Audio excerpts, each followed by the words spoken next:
Lady of Peña Francia. Okay. Ito po ang Station 1. Station 1, pagbihis kay Our Lady of Peña Francia. Okay. You will witness the tradition of pagbulos ni Ina, where the mantle of Our Lady of Peña Francia is lovingly placed on her image. This meaningful gesture symbolizes the deep reverence and care of her devotees, preparing her for the coming festivities. You will get a glimpse of this beautiful act of devotion, a reminder of our tender relationship with our Mother and Queen. She is the Ina of our, the patroness of our Bigolandia, considered our Ina, and the Ina of all the sangkatauhan. Okay. Now, before we start, may I introduce to you, we have here the OLPA Association members. We have the Vice President for Internal, Vice President for External, and dito, he is a volunteer, palaging kasama namin yan, at siya ang hasang-hasa kahit nagpunta kami invited kami sa iba-ibang lugar, we usually have dito with us. And kasama niya ang kanyang katulong sa pagbibihis, si Sista Emily. And I am the President of the OLPA, Our Lady of Peña Francia Association. Before we start sa pagbihis, magdadasal muna, yung kasi ang ginagawa namin. Magdadasal muna po tayo ng 3 Hail Marys. The name of the Father, Son, and Holy Spirit. Amen. Hail Mary, full of grace, the Lord is with you. Blessed are you among women, blessed is the fruit of your womb, Jesus. Holy Mary, Mother of God, pray for us sinners now. Now the hour of our death. Amen. Hail Mary, full of grace, the Lord is with you. Blessed are you among women, blessed is the fruit of your womb, Jesus. Holy Mary, Mother of God, pray for us sinners Now the hour of our death. Amen. Hail Mary, full of Grace, the Lord is with you. Blessed are you among women, and blessed is the fruit of the womb, Jesus. Holy Mary, Mother of God, pray for us sinners now the hour of our death. Amen. In the name of the Father, and of the Son, and of the Holy Spirit. Amen. Okay. Ang una pong tatanggalin, papalitan ito ulit, ay ang crown of the Blessed Virgin Mary. Now, the crown represents her royal dignity and status as the Queen of Heaven. Now, this divine insignia associates her with the power and sovereignty of our Son Jesus Christ, the King.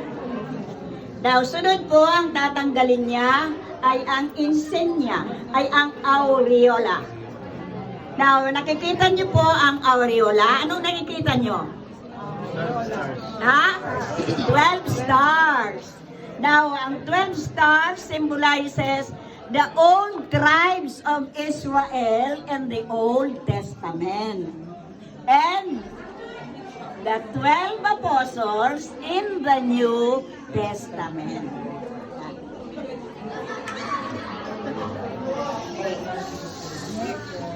Next po, on the left side, makikita nyo, ha? Now, by the way, yung aureola, now symbolizes also the unique status of the Mother of God. Now, the Mother full of grace and free from sin. Okay. Now, sunod po, makikita nyo sa left side, si Baby Jesus, tinatanggal niya yung beam. O ang tawag natin dyan ay babero. Kaya lang sa image, hindi na buo si Jesus, Baby Jesus. Yun lang half ang ang makikita nyo. Pero may crown din si Baby Jesus. Now, pag may crown, ano yan? Diba? Crown usually worn by kings. Diba? Okay. Now, this one symbolizes the exalted position of the Son of God. Yan. represented by Jesus Christ, the Lord of Lords and Kings of Kings. Yan. Okay. Now, ang manto. Yan.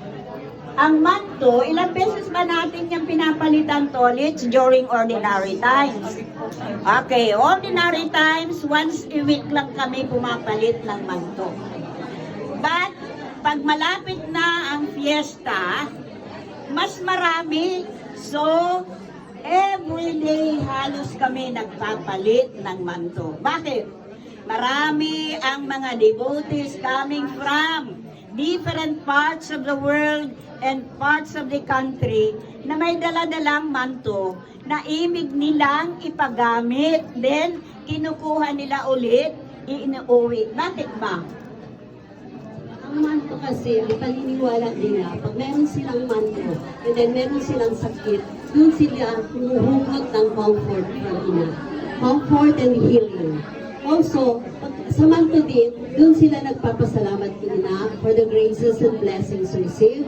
And then, para sa family nila, pwede yun. And then, pag may humihiram din sa kanila, merong sakit kapitbahay o relative, pinapahiram nila yun. Instead, napupunta pa sila dito sa opisina para manghiram ng manto nila. Yun na lang, merong sariling manto nila. Pinahihiram nila doon sa gusto ng manto for healing and comfort also.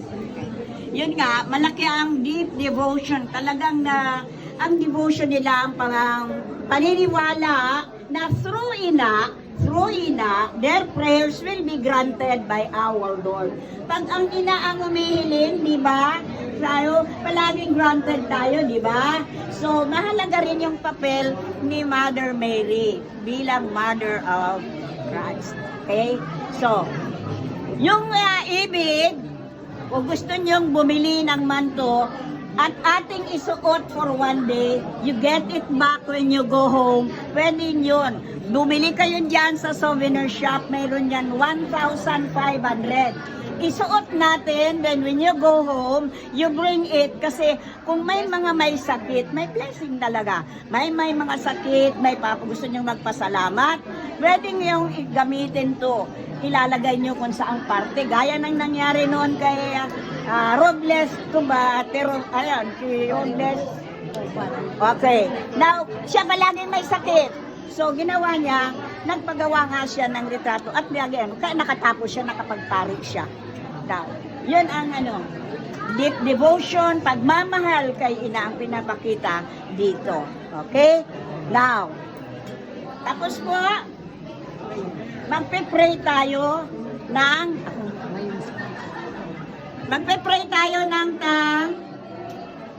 pray ni Mama Mary. Pwede na to, Litz? Okay. Everybody po, turn to me in the name of the Father, and of the Son, and of the Holy Spirit. Amen. Turn to me thy sweet eyes, O most loving Virgin of Peña Francia, and have mercy on my soul that comes to thee full of repentance. Protect my family, my relatives, my friends, and benefactors. Intercede for your devotees, both the living and the dead, especially for those whom I am most obliged to help. Pray for me, console me, and save me in my hours of peril, adversity, and afflictions. Above all, in the hour of my death, appear before your divine Son to help me and defend me. Tell him that I am your devotee, that having complete trust in your protection, I kneel before thy miraculous image to ask for your powerful intercession. Virgin of Peña Francia, pray for me, help me, console me, and defend me from all evil. Amen. Our Lady of Peña Francia, in the name of the Father, and of the Son, and of the Holy Spirit. Okay. After that, tayo ng, mag-aawit tayo ng Reswene. Reswene, vibra, el himno de amor, que entona tu pueblo con grata emoción. Resuene vibrante el himno amor, en toda tu pueblo, con grata emoción, patrona del Bicol, gran madre de Dios, sé siempre la reina de nuestra región, patrona del Bicol, gran madre de Dios, sé siempre la reina de nuestra región. ¡Viva la Virgen! ¡Viva! Okay, I will share to you a miracle na nangyari sa buhay ko, kaya I am very devoted. Nung nangkasakit ang 1-year-old kong baby, walang gamot na makuha, Legazpi, Dacos, Naga, and Camarines Norte. Ang sakit ng anak ko, diphtheria. And we were only given 24 hours. Pag hindi naturukan ng gamot, mamamatay yung anak ko. You know what I did? Pumunta ako dito, nag-iyak kay Mama Mary. Sabi ko, Mama Mary, hindi pa po ako handa na kunin mo ang anak ko. Please pray for him na ma-cure siya. Walang gamot, Mama Mary. Please pray for my son. Buti ka kako, natanggap mo nang mamatay si Jesus, matanda na. Ako hindi ko patanggap, binigay mo pa lang sa akin ng 1 year. Kukunin mo na. Yun ang sinasabi ko parang inano ko si Mama Mary. Then I stayed for 30 minutes crying. When I went back to the hospital, my kid was already playing. Sabi ng nurse, Ma'am, hindi na natin maituturo yung gamot. Magaling na ang anak ko. It was a miracle talaga. Kaya I am very devoted. So kayo, pwede nyo rin yung gawin. Okay? Thank you po. Pwede niyo hawakan, magano kayo Okay, pwedeng hawakan. Pwede nyo rin yung gawin. Pangatlan sa yung t-shirt. Okay. No, you just wait. I just maririnig ko naman kami. There is a prayer to Virgin Maria Santa. You can buy it in the Sabi na this one. You want to copy? Hindi, galing ko doon sa marinig. Dinala ko kasi sa anak. Ito po talaga. Ito po ang nakakasay namin. Saan yun?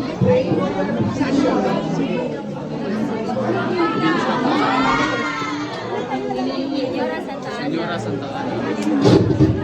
Ang may-ari, yes po.